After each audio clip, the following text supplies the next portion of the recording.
Приветствую зрителей нашей компании. Я Влад Давыдов и корреспонденты Якутии-24. Подведем итоги дня. Смотрите сегодня. Условия для лучших. Строительство Международной арктической школы в Якутске близка к завершению. Что из себя представляет новое учреждение? 95 лет республиканской офтальмологии. Какие достижения и перспективы у этой больницы? Bridgestone тестируют в Якутии. На полигоне СВФУ прошли испытания зимних шин от известной корпорации. Разработки для будущего. Якутская компания стала победителем конкурса Open Innovation Startup Tour. Какой проект они представили? Надежда на выздоровление. Ниренгринцы помогли деньгами на лечение маленькой Вари. Девочка летит в Москву.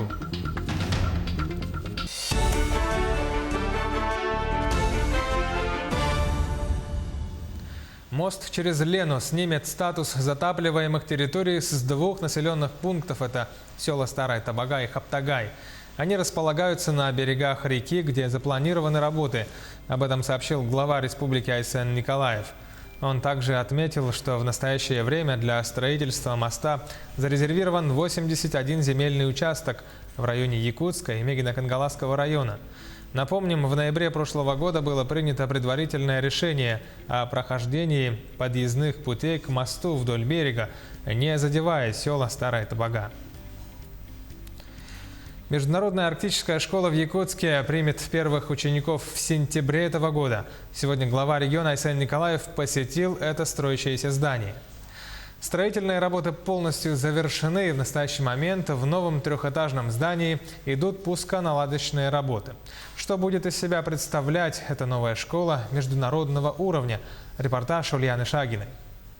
Качественное образование по российским образовательным стандартам, индивидуальная траектория развития каждого обучающегося, учителя международного уровня, стопроцентное знание английского языка.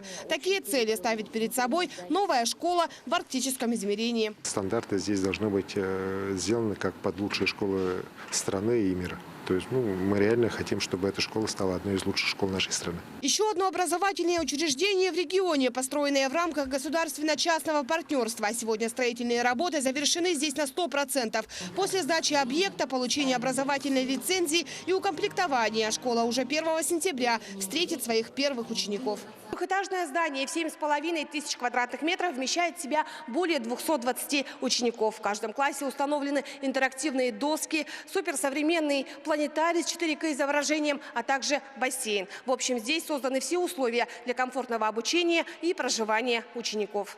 Данный объект входит в последнюю группу объектов, которые мы сдали в этом году. Государственно-частного партнерства. Соответственно, мы свои обязательства перед республикой выполнили в полном объеме. Как отметил глава региона, отбор учеников в новую школу будет абсолютно прозрачной системой, только по результатам вступительных экзаменов. Мы намерены здесь, чтобы как раз дети по результатам экзаменов учились лучше в нашей республике. Те, кто, конечно, захочет здесь в этой школе учиться. Для поступления в Международную арктическую школу ученикам придется сдать 3 экзамена по математике, английскому и естественным наукам. Причем упор будет сделан не на уровень подготовки ребенка, а на его потенциальные возможности.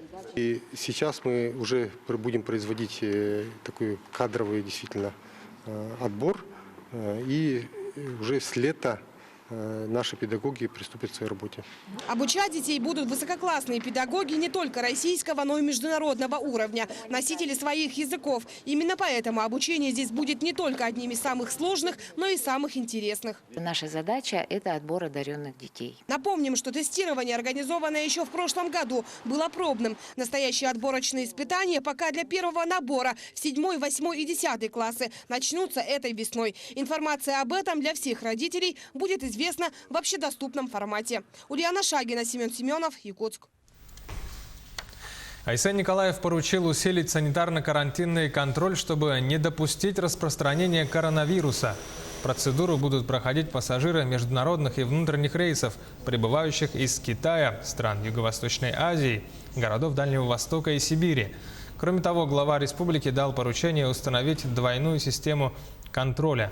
непосредственно на борту самолетов и поездов, а также при прохождении через зону таможенного контроля. По данным Управления регионального Роспотребнадзора, в Якутии больных с коронавирусной инфекцией не зарегистрировано. Тем временем заболеваемость гриппом и ОРВИ в Якутии превышает эпидпороги почти на треть. По данным еженедельного мониторинга, за 4-ю неделю этого года в республике и столице региона заболеваемость острыми респираторными вирусными инфекциями превышает эпидпороги на 34 и почти на 28% соответственно.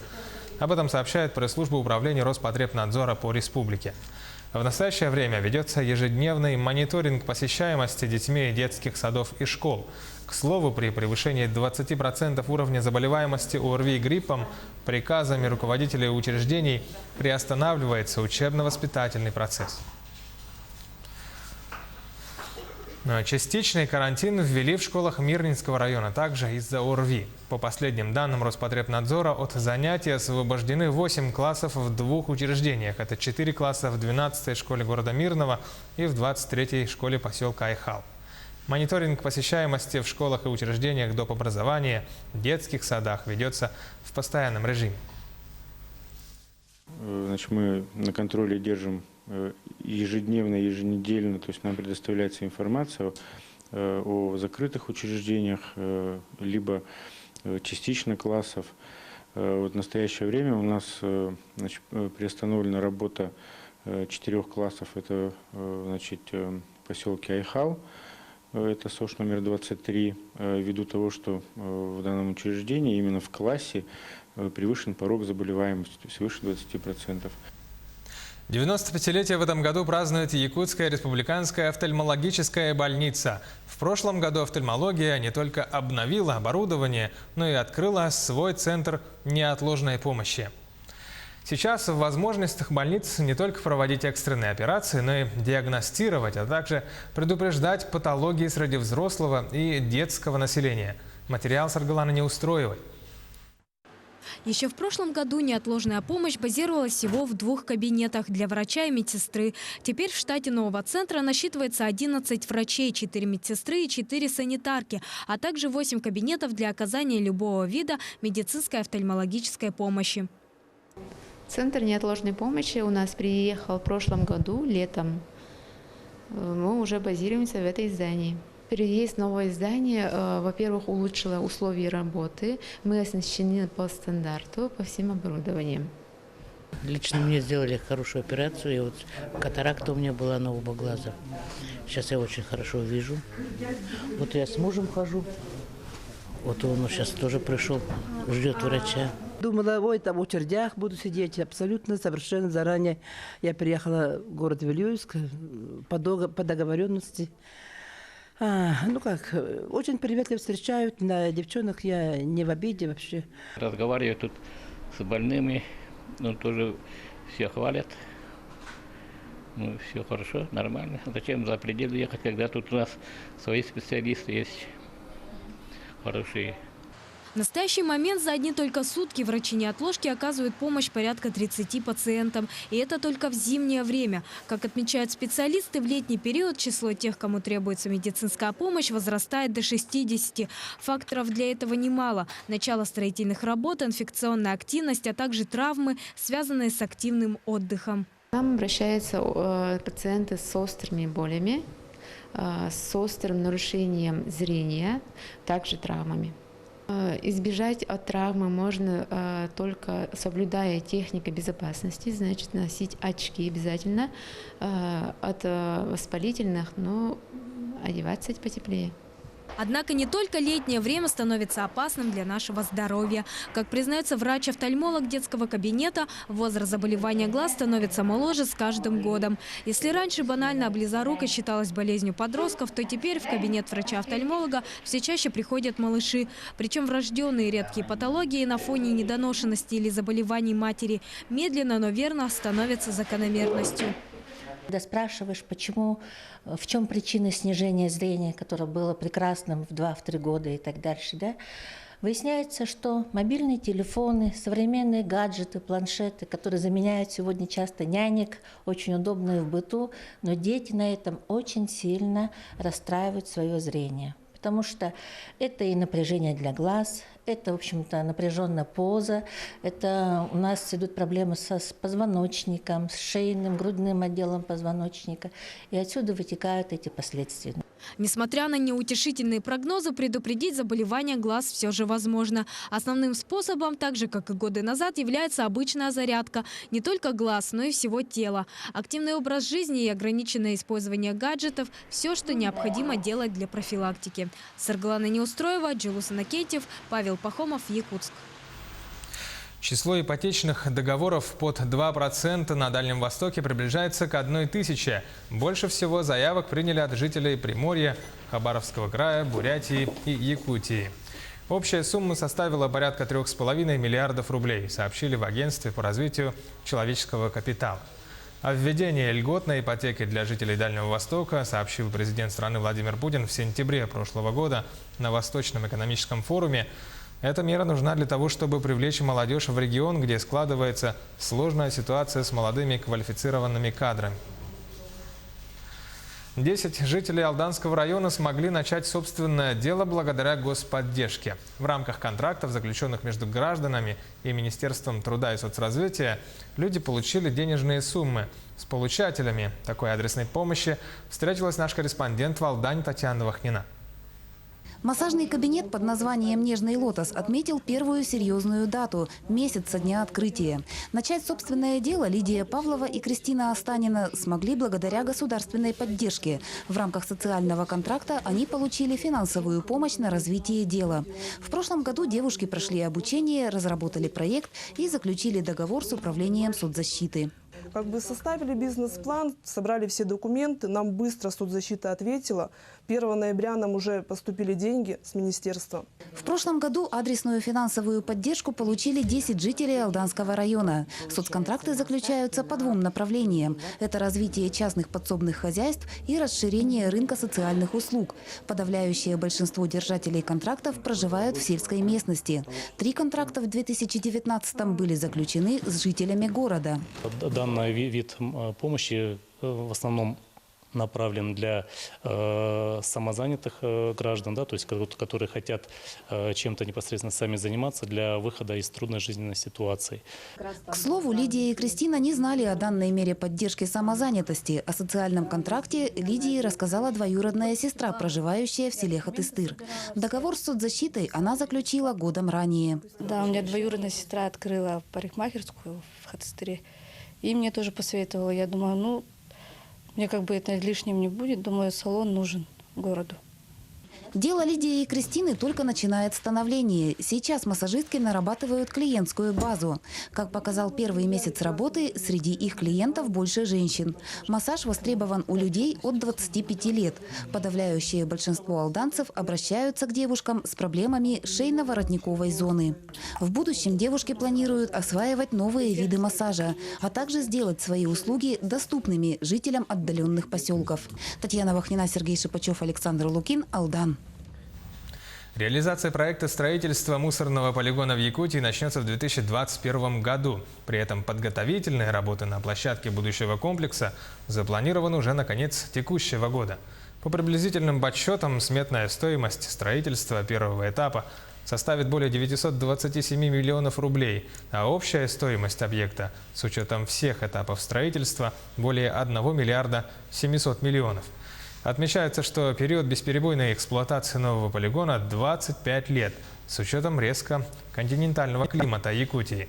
Помимо полигона планируется строительство мусорно-перегрузочной станции с элементами сортировки, которая пройдет с привлечением частных инвестиций путем заключения концессионного соглашения. Сейчас у нас короткая пауза, буквально 20 секунд. Оставайтесь с нами и смотрите далее. Bridgestone тестируют в Якутии. На полигоне СВФУ прошли испытания зимних шин от этой известной корпорации. Разработки для будущего. Якутская компания стала победителем конкурса Open Innovation Startup Tour. Какой проект они там представили? И надежда на выздоровление. Нерингринцы помогли деньгами на лечение маленькой Варе. Девочка летит в Москву. Якутия-24 в прямом эфире. Программа «Итоги дня». Продолжаем. В двух поселках Мирнинского района, в Алмазном и селе Арылах, начался капремонт высоковольтной линии. Планируется расчистка ЛЭП от снега и кустарника, бурение скважин для свай, демонтаж старых конструкций. Также будут вести сбор и установку новых опор. На испытательном полигоне СВФУ прошли тестирование зимних шин от корпорации Bridgestone. Это уже 13-е испытание, которое проводят японские производители на территории Якутии. Все дело в соглашении 2012 года между университетом и японской корпорацией. Тестирование в условиях экстремальных температур позволяет компании вносить некоторые изменения в технологический процесс, чтобы сделать шины более пригодными для использования в условиях холодного севера. Репортаж нашего корреспондента Александра Хавренко. Разгон по снежной дороге, резкий поворот на скользком участке, приземление на промерзшие шины после прыжка на трамплине. Эти и многие другие испытания провели японские и якутские специалисты на полигоне СВФУ. Этого набора испытаний такие, как выполнение упражнения слалом, которое вы сейчас видели, замеры по торможению, скольжению различных типов шин на снеговом, на ледовом покрытии, также вплоть до весьма, я бы сказал, таких интересных тестов и экспериментов. Например, езда через препятствия и, в условиях полной проморозки шины при экстремально низкой температуре. Такого рода исследований никто не проводит. Замеры производятся специальным аппаратом, который разработали британские конструкторы. Он позволяет в режиме реального времени отслеживать все изменения и воздействия на шины. Мы используем комплекс V-Box, разработку британских конструкторов. С помощью антенны и GPS она записывает все измерения во время тестов. Какую дистанцию проехали, какие нагрузки испытывала каждая из 4 колес. Система все это высчитывает и выдает нам результат, на основе которого мы будем потом вносить какие-то изменения в технологию производства шин. Испытания, запланированные на этот год, подошли к концу. И, возможно, вскоре на мировой рынок выйдут шины, которым будут не страшны ни холода, ни снег, ни гололед. И все это благодаря, в том числе и нашим якутским морозам. А это в первую очередь сократит количество аварийных ситуаций и увеличит срок эксплуатации шин. Александр Хавренко, Джилус Иннокентьев, Якутск. В Министерстве труда подвели итоги работы за прошлый год. По проекту «Финансовая поддержка семей при рождении детей» освоено более 1,5 миллиарда рублей. Но в 2020 году на эти цели предусмотрено 4,5 миллиарда. Об этом сказала министр труда и социального развития республики Елена Волкова. В рамках национального проекта «Демография» по направлению «Старшее поколение» создают систему долговременного ухода за пожилыми людьми с инвалидностью. Она будет направлена на обеспечение комфортным проживанием и социальными услугами граждан, которые не могут самостоятельно себя обслуживать. Для этого будет проведены 3 пилотных проекта. Мы уже сегодня определились с районами, и, соответственно, после того, как будет проведен анализ, и по количеству, по численности, и по содержанию нуждаемости, будут определены уже формы работы. В первую очередь, это, конечно, стационарозамещающие технологии.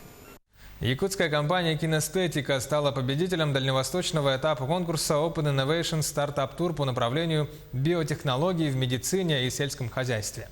Кроме этого, якутские разработчики вошли в тройку призеров регионального этапа этого конкурса. Ребята представили игру Plantigo, цифровую платформу для реабилитации детей с церебральным параличом. Сюжет Юрия Осипова. Проект Plantigo – детище 4 специалистов. Идея возникла у Николая, который работает врачом-неврологом. С детства он увлекается видеоиграми и решил совместить увлечение и профессию. В Российской Федерации так получилось, что реабилитационный процесс он прерывистый, и в реабилитационный центр в лучшем случае можно попасть 2 раза в год. И промежутки между ними, они простаиваются. И чтобы заполнить эту пустоту, мы разрабатываем видеоигру для детей с двигательными нарушениями, чтобы они во время во время игр, да, поддерживали физическую активность на должном уровне. Игру якутских разработчиков от других подобных на рынке отличает простота использования. Если для большинства конкурентных продуктов зачастую требуется дополнительное оборудование, то для Plantigo достаточно смартфона и экрана для вывода изображения. Такие наклоны тела, они тренируют у детей мышцы спины, поясницы, а также нижних конечностей. Ну, а также задействуются мышцы, которые находятся в передней стенке брюшной полости. Якутские разработчики стали победителями дальневосточного этапа конкурса Open Innovation Startup Tour по направлению биотехнологии в медицине и сельском хозяйстве. Кроме этого, они стали бронзовыми призерами регионального этапа конкурса. Serious Games – это сфера, в которой мы работаем. Это игры, которые направлены на развитие каких-либо навыков и функций у человека, а не на получение только удовольствия от игры. Рынок составляет на данные по 2017 году это 3,2 миллиарда долларов, и к 2025 году рост планируется до 5,2. Вообще рынок очень быстро растущий, планируется на 19,5% рост. Сейчас ребята планируют выпустить игру на рынок. В течение нескольких лет разработчики надеются, что игра распространится по всему миру, помогая детям с нарушениями опорно-двигательного аппарата. Юрий Осипов, Григорий Николаев, Якутск.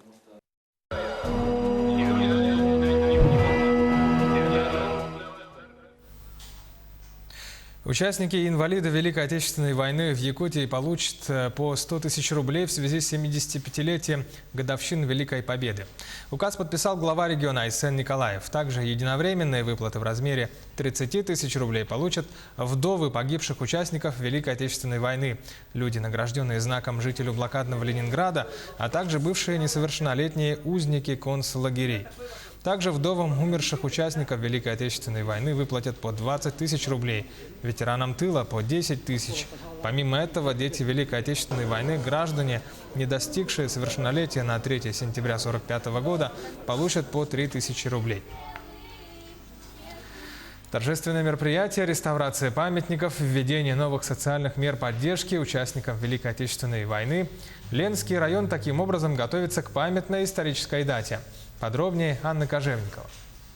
Еще в конце прошлого года в исторической части Ленска, Мухтуе, на месте, откуда когда-то мухтуйцы уходили на войну, был установлен самый высокий в Якутии флагшток. Здесь 9 мая будет поднято Знамя Победы. Идут приготовления и во всех других населенных пунктах Ленского района. Мы эту работу уже давно ведем планомерно, чтобы уже понимать, да, и если в случае необходимости, какая работа планируется для проведения ремонтных каких-то там моментов. Сегодня в Ленском районе осталось всего 3 участника боевых действий. Симохин Иннокентий Феоктистович, Лапинский Алексей Семенович, Панов Василий Федорович и одна жительница блокадного Ленинграда Ягнышева Нина Федоровна. Их помнят и чтят. Администрация района предусмотрела меры социальной поддержки. Также в Ленском районе проживают 30 вдов-ветеранов и 162 участника Трудового фронта, ветераны тыла. Именно они станут главными героями мероприятий, посвященных 75-летию Победы, Году памяти и славы и Году патриотизма в Ленском районе. Встречи, уроки мужества, уроки памяти будут проводиться в школах сотрудниками историко-краеведческого музея. Уже сейчас, начиная с января месяца, а точнее с 20 по 30 января, у нас проводится декада, посвященная Дню памяти городу-герою Ленинграду. У нас постоянно, ежегодно проводится историко-краеведческая конференция.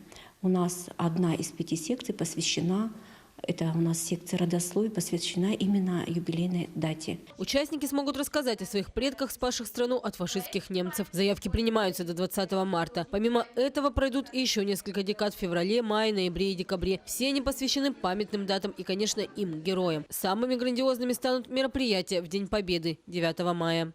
Будет очень большой такой уличный концерт, театрализованный концерт. Это, я думаю, что задумка у нас очень хорошая такая. Используются спецэффекты, уже современные, да, современное оборудование. Поэтому это будет очень, по крайней мере, по задумкам, очень такое хорошее мероприятие. В этот день планируется организовать и масштабное шествие предприятий, как к 70-летию юбилея Победы. Помнить о героизме своего народа должен каждый россиянин. И такие мероприятия воспитывают патриотические чувства и сохраняют историю для будущих поколений. Анна Кожевникова, Виталий Андреев, Ленск. Государственный природный заповедник «Медвежьи острова» планируют создать в Якутии. Все это в целях сохранения популяции белого медведя и мест его размножения, популяции стерха, малого лебедя, а также других редких и исчезающих видов животных. Архипелаг «Медвежьи острова» является родильным домом для белых медведей, говорится в пояснении к проекту. Как следует из этого документа, заповедник планируют открыть на территории Нижнеколымского района. Его общая площадь составит почти 900 тысяч гектаров. Неренгринцы подарили надежду на выздоровление маленькой Варе. Неравнодушные горожане откликнулись на призыв о помощи, и за несколько дней была собрана необходимая сумма для поездки на лечение в Москву. Рассказывает Александра Цыбикова. В августе прошлого года Варе Борисенко поставили диагноз – правосторонняя киста в области шеи и правосторонняя лимфангиома. К сожалению, ежемесячные снимки показывают прогрессирующий рост кисты. После повторной сдачи анализов Борисенко вновь отправились в Якутск. И 18 декабря на наш день рождения нам сделали КТ. И сказали, что да, действительно, это киста, это не лимфангиома, как предполагали наши врачи здесь. И, значит, киста обвивает сонную артерию, еремную вену, трахею, но пока трахею она не сжимает, просто она там обвивает ее. В связи с большими рисками в Якутске нам сказали, мы оперировать вас не возьмемся. Минздрав направил документы в Москву, и буквально на прошлой неделе раздался звонок, в котором сообщалось, что 4 марта их ждут на прием. Поскольку на предыдущих поездках и проживании в городе Якутске семье пришлось использовать все свои ресурсы, глава семейства обратился через социальные сети к неравнодушным с просьбой о материальной помощи и не прогадал. В который раз неренгринцы принимают участие в спасении жизни, и в этот раз необходимая сумма была собрана полностью. Хочу поблагодарить всех неренгринцев, сказать огромное спасибо, то, что вы были неравнодушны к нашей беде, то, что вы отозвались, все помогли материально. Всем своим друзьям тоже хочу сказать большое спасибо. Для нас это очень много значит, и мы с надеждой уже смотрим вперед и надеемся, что вылет и операция все пройдет успешно. Помощь всем миром оказалась и на этот раз действенной. Борисенко приобрели билет на 29 февраля, 4 марта состоится прием, обследование и дальнейшая операция. Будем надеяться, что операция пройдет успешно, и маленькая Варя вернется в Нерингри совершенно здоровой. Александра Цыбикова, Вадим Барашков, Нерингри. Якутия-24 продолжает работу в прямом эфире. Слово передаю коллегам. До встречи.